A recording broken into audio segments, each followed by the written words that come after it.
तब तक विदुर जी देसी घी का लड्डू लेके बाजार से आ गए, सवा पाव।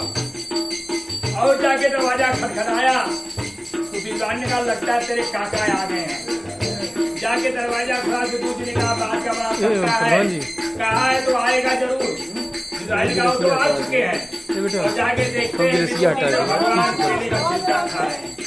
कहा प्रभु आप केले का छिलका खा रहे हो, मेरी औरत तो खुद आधा पागल है, कम से कम आप तो समझदार हो, आप खुदा खाते छिलका खा रहे हो, लो ये लड्डू खाओ देसी घी का। भगवान ने कहा केले का छिलका मुझे बड़ा अच्छा लग रहा है, आपका लड्डू नहीं खाएंगे। अरे खाओ, मेरी गरीब की बेइज्जती कर रहे हो आप।